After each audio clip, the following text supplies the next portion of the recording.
Yaga. I watched it back. I think it does work as a microphone. I have to thrash out this video more. This is quite an interesting topic, and I like these kind of discussions because I think is always learning in these moments, and it's also good for me to see where I sit, how I'm processing events in current events and how they're affecting me. So let's get into it. So the video is on race relations. So his name is Wells Nolan. Is that the right way of saying it? I keep saying it wrong. The guy who was on the boat trip with his friends, and something happened. So incidents like this, what I was trying to say was if that event was in the reverse, that wouldn't have happened. Hello doggy. That wouldn't have happened. Now I was trying to explain, when I was talking in the video, I was trying to explain my position and how I'm changing how I think about things and how I'm going forward to protect myself and to protect people who look like me. But what I was trying to say is that so I've gone through the traditional school route, education system route, and I've also recently been doing the trade route, so the non-education system. So it's kind of based on know-how. So it's based on your skills, it's based on knowledge, and it's based on your experience, essentially. Now, if people who don't look like me are in a position of ranking in a workplace, what they do is certain things is they might have the power to sign off your work to get you a qualification. So they don't prioritize people who look like me. So the people who look like me will take a longer time to get the skills and experience to get qualifications. So someone who looks like them will rise up the ranks quicker and would be in a position of telling you what to do. So when there's people who say slavery doesn't exist in a traditional sense, it does actually in other parts of the world. But in terms of discrimination and racism, is a very covert thing. It's something that's done behind the scenes. It shows itself in terms of what your tasks that you're doing. Some tasks are more sort of labor intensive. Some tasks are there's been in terms of your equipment as well. So if there's a new equipment that comes up and maybe there's 10 engineers and 2 of them are from the black and brown, and say you only have 8 of that specific equipment, and they have 8 white engineers, they would get those tools first. So with the drill, the special kind of cutter, they would get those equipment first, and then the remainder 2 engineers will have to wait for the following delivery, even in terms of vehicles. So in that firm, the black engineers, the vehicles they had were the older vehicles, and when the lease ran out, even if the lease hadn't run out, the white engineers would be given the newer, more high-tech vehicles. So it shows up in lots of different types of favoritism, and the fact that they don't put people who look like me in a position to make those decisions. So you're passed over for promotion, so you don't get to become the supervisor, the contract manager, the project manager. So you're not in a position to rise up other people that look like you. And I wanted to talk also about people who look like me as well in these situations. So as I was talking about the DJ Khaled scenario, DJ Khaled was protecting his income, protecting his family, like to feed his family. And that's one of the reasons why there's this like bike ride going on.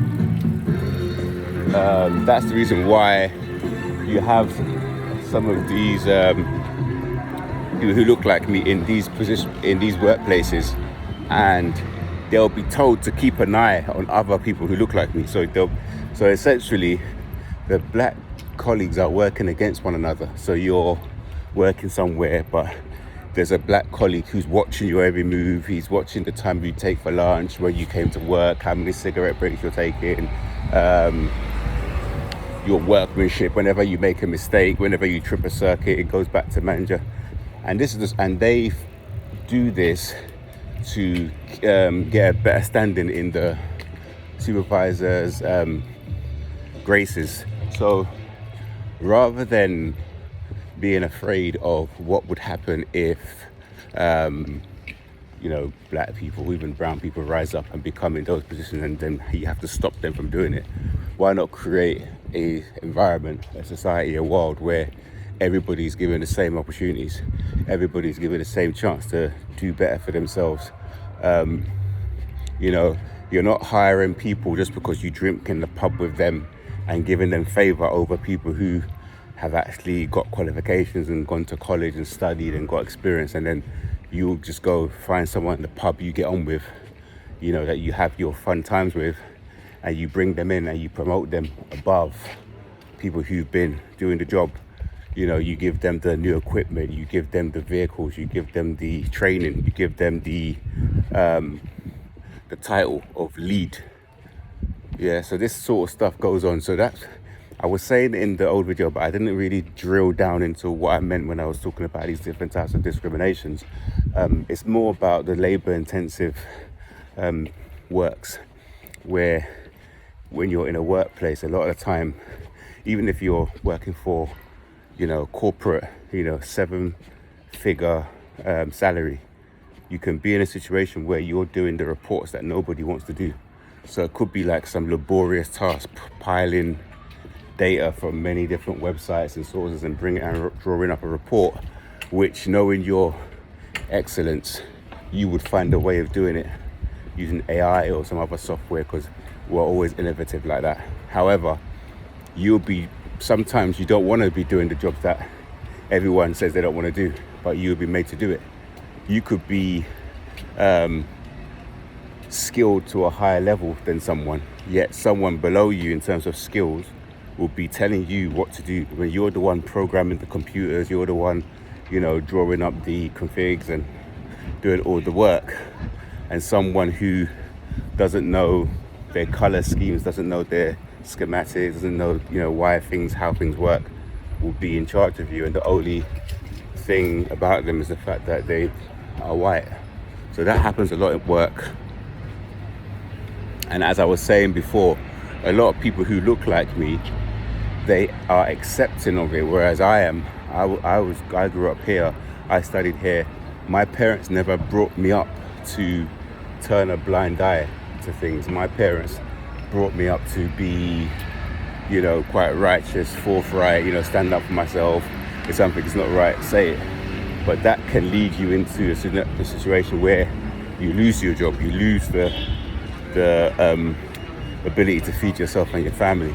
And if you're in that position, in the current market, finding a new work is not easy. Okay, use me as an example. It takes absolutely months.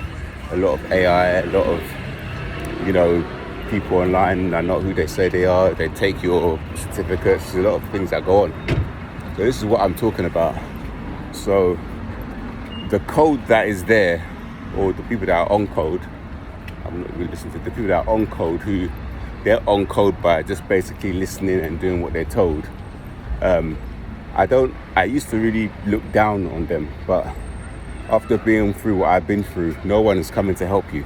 I understand why, and I don't think I'm going to change the way I am. I think that's just how my parents have brought me up, and I think very much where I'm concerned, the cake is baked. So even though I've always been the one to be in position in these jobs where I'm, that one black friend, I'm that one person in the office, I'm maybe one of 2 or 3 engineers on site who, you know, is more senior. I'm the one, you know, in my older jobs, I was one of the people who was chosen to maybe go into certain meetings, certain rooms. And I also felt privileged. I felt good about that. But after going through all that I went through, I can guarantee you there's nothing good about being chosen to be amongst these people. Seriously, there is actually nothing there. For me personally, the main thing is always to know that you know what you're talking about, what you're doing. Like, you've got enough experience, you have the know-how. What you say, you can deliver it with competency, not because, you know, you look a certain way or because you're friends with this person or because you're more fun to have on the site. No, you know what to do because you've been in a situation before and you know how to solve it. That's the way I will always look at it. And I would always treat people fairly. This is the key here. So people that are scared that we're coming to take their jobs or we're coming to take over, we don't have that code. What's the last video? We don't have that mindset of we have to compete and destroy people that are, you know, may come across as a threat. We don't have that idea, one. And two, we are also very welcoming. So in terms of if the shoes on the other foot, if we get promoted, we would still hire people who don't look like us, white people. We would still hire everybody. We would take on work from all angles. But what you're seeing with a lot of places nowadays, that a lot of black people and brown people are not getting hired for jobs because there's people that are in position that will not give them the chance. So a lot of that's going on at the moment. So yeah, we need to change our beliefs, our belief systems. We need to get people working together again. We need to get people to not fear people that are different from them, not fear black people, not fear brown people, not give in to these, a lot of the time, old ideologies, not give in to these, someone is coming to take your job, not give in to these thoughts, because a lot of the time they're based on shaky foundations. A lot of them are not real. You know, a lot of these immigrants are doing jobs that nobody wants to do. So that is a little bit more. I've spoken a little bit more on it. I may do a bit more, but I wanted to thrash out. I don't feel like I got down to the nitty gritty, and I've had issues and problems with stuff, and I've more or less followed